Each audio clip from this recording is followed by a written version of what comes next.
Hello guys, welcome to EPD education. Guys, Pune university यांच्यामार्फत 15 जून 2025 रोजी Maharashtra set exam conduct केला होता. या एक्झामिनेशन संदर्भात रिझल्ट अद्यापही डिक्लेअर केलेला नाही आहे. मग हा रिझल्ट डिक्लेअर न होण्यामागं आत्ताचं महत्त्वाचं रिझन म्हणजे आरक्षण. कारण ज्यावेळेस MS-सेट एक्झामनी ॲप्लिकेशन फॉर्म रिलीज केले होते त्यावेळेस MS-सेट डिपार्टमेंटने SBC या प्रवर्गाला आरक्षण प्रोव्हाइड नव्हते केले. आरक्षण प्रोव्हाइड न केल्यामुळे SBC या प्रवर्गाचे विद्यार्थी नाराज होते. याच नाराजीचं कारण म्हणून अनेक विद्यार्थ्यांनी याचिका दाखल केल्या होत्या. या याचिकेसंदर्भात वर्किंग आत्ता सध्या चालू आहे. फ्रेंड, या पर्टिक्युलर प्रवर्गाला जर आरक्षण मिळाले तर बाकीच्या कॅटेगरीच्या कट ऑफवर या प्रवर्गाचा कुठला परिणाम होऊ शकतो हे आज आपण समजून घेणार आहोत. आणि पर्टिक्युलर या प्रवर्गाला जर त्यांनी आरक्षण या एक्झामिनेशनमध्ये दिले तर ते आरक्षण कशा पद्धतीने इम्प्लिमेंट केलं जाईल हे आपण या ठिकाणी पाहणार आहोत. आणि त्याचबरोबर या सर्व गोष्टी लक्षात घेऊन MS-सेट एक्झामचा रिझल्ट कधीपर्यंत डिक्लेअर होऊ शकतो हे देखील समजून घेणार आहोत. फ्रेंड, आज आपण MS-सेट एक्झामबद्दल अत्यंत महत्त्वाचे काही पॉईंट आहेत ते समजून घेणार आहोत, पाहणार आहोत. हे सर्व पॉईंट पाहण्यापूर्वी एक छोटीशी इन्फॉर्मेशन. MS-सेट एक्झाम संदर्भात सर्वच अपडेट या चॅनलवर तुम्हाला प्रोव्हाइड केले जातात. या चॅनलची एक टेलिग्राम चॅनल आहे, त्याची लिंक तुम्हाला डिस्क्रिप्शन बॉक्समध्ये दिलेली आहे. त्याला जॉईन तुम्ही करू शकता जेणेकरून तुम्हाला सर्व अपडेट त्या ठिकाणी देखील भेटतील. आणि अजून देखील तुम्ही या चॅनलला सबस्क्राईब केलं नसेल तर सबस्क्राईब नक्की करा जेणेकरून MS-सेट एक्झामबद्दल कुठलंही अपडेट असेल ते तुम्हाला इमिजिएटली या चॅनलवर मिळू शकतं. ठीक आहे.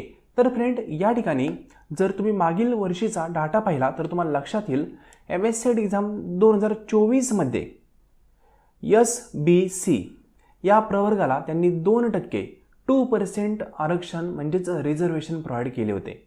पण MS-सेट एक्झामच्या 2025च्या प्रॉस्पेक्टनुसार त्यांनी MS-सेट एक्झाम 2025ला हे 2% आरक्षण SBC या प्रवर्गासाठी त्यांनी प्रोव्हाइड केले नाही. त्यामुळे अनेक विद्यार्थी नाराज झाले. कारण 2024ला त्यांनी आरक्षण प्रोव्हाइड केले, 2025ला त्यांनी आरक्षण न प्रोव्हाइड केल्यामुळे विद्यार्थ्यांना ओपन कॅटेगरीमधून फॉर्म भरावा लागला. ठीक आहे.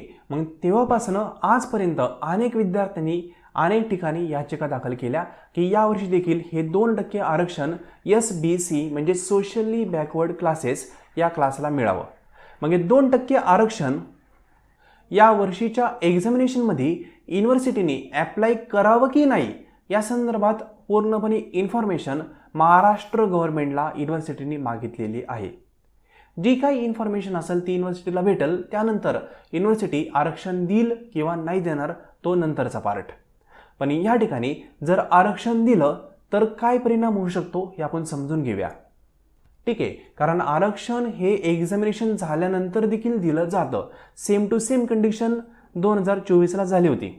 2024ला एक्झाम दिल्यानंतर आरक्षण प्रोव्हाइड केलं होतं.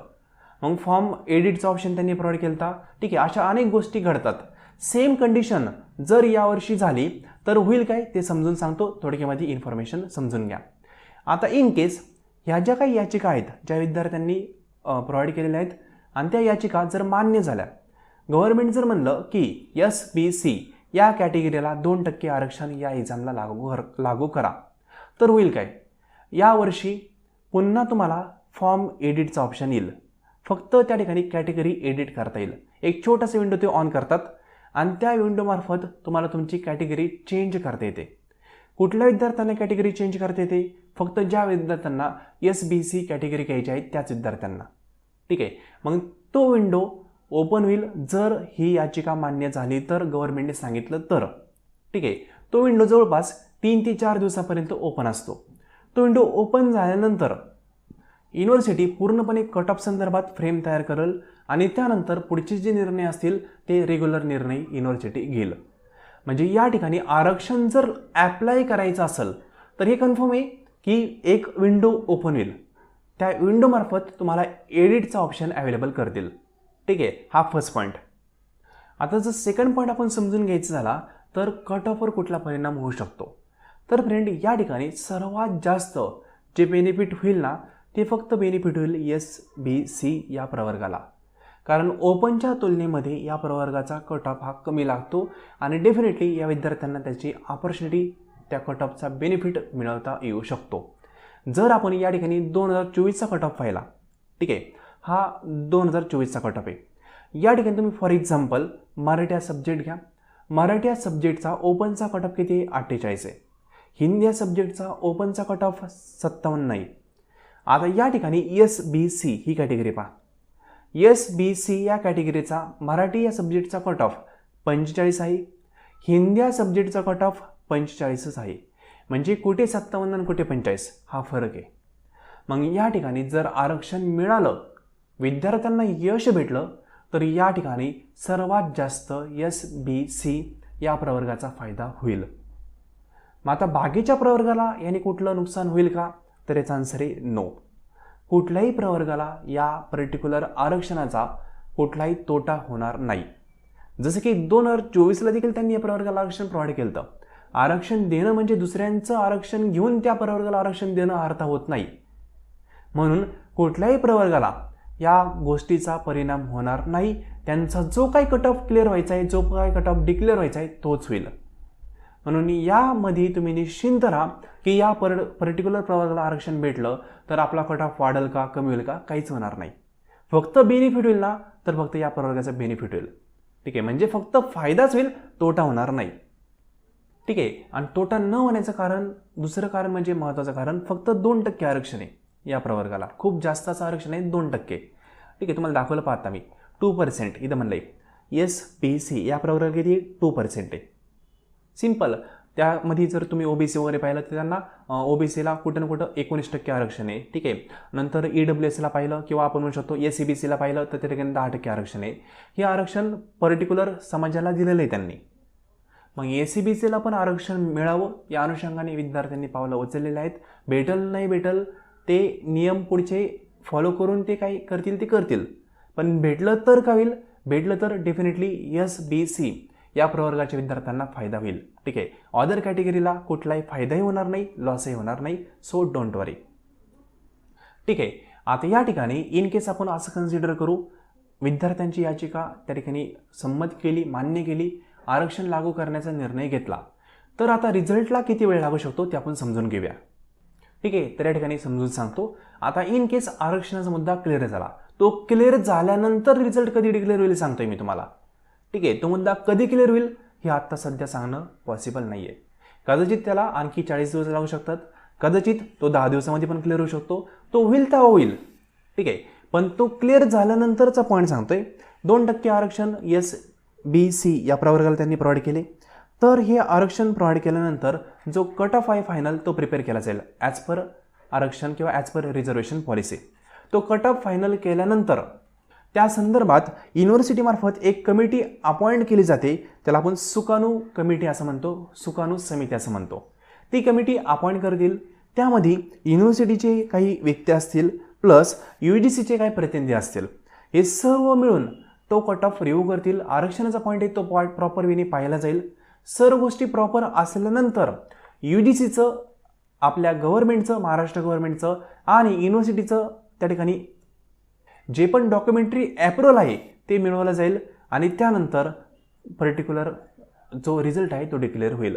मग त्या सर्व गोष्टींना वेळ हा जवळपास 25-30 दिवस लागू शकतो. म्हणजे कधीच सांगतोय मी, ज्यावेळेस रिझर्वेशन पॉलिसी पूर्णपणे क्लिअर होईल त्यानंतरची गोष्ट. ठीक आहे, त्यानंतर 25 ते 20 दिवसामध्ये तो रिझल्ट डिक्लेअर होईल. कारण फॉर एक्झाम्पल सुकाणू समिती किंवा सुकाणूची जी कमिटी असते ती स्थापन झाल्यानंतर तो रिझल्ट ॲप्रूव्ह केला जातो. ॲप्रूव्ह झाल्यानंतर तो अगदी 1 ते 2 दिवसामध्ये म्हणलं तरी पण रिझल्ट डिक्लेअर केला जाऊ शकतो. अवघड काही नाही आहे. पण ती कमिटी स्थापन करण्याआधी जे वर्किंग होणं ते थोडंसं डिफिकल्ट आहे. ते लवकर वर्किंग होणं अपेक्षित आहे. कट ऑफ वगैरे प्रिपेअर करणं ह्या गोष्टी. ठीक आहे, मग या ठिकाणी हा जो महत्त्वाचा पॉईंट आहे रिझर्वेशनचा, तो क्लिअर झाल्यानंतर रिझल्ट डिक्लेअर होईल.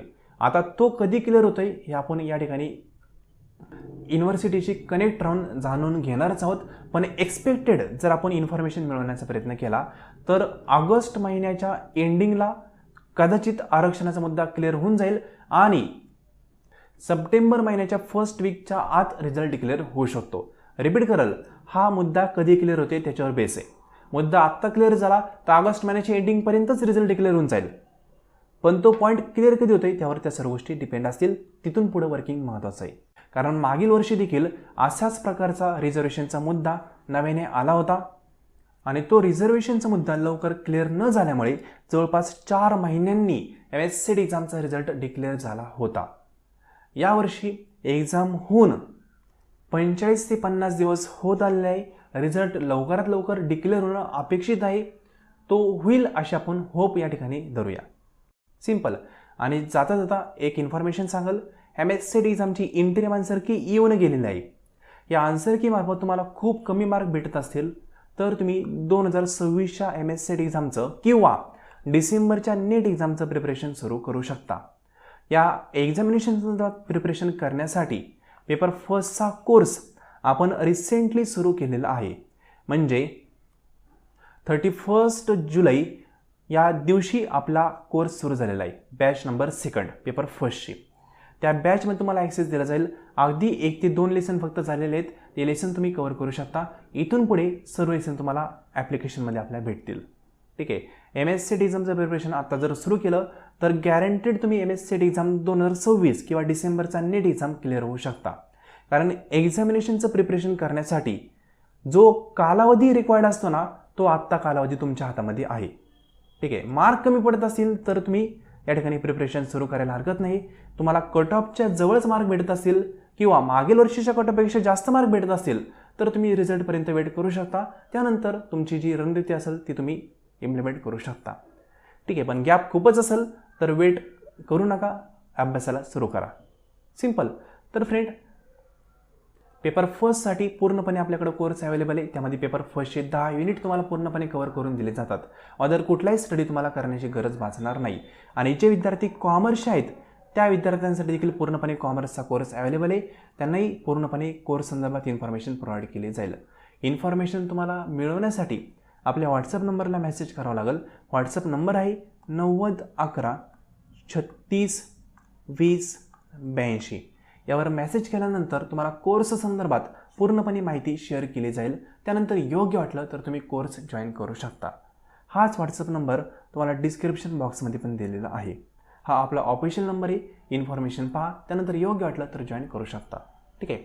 सो फ्रेंड, आजचं लेसन तुम्ही संपूर्ण पाहिले त्याबद्दल थँक्यू सो मच.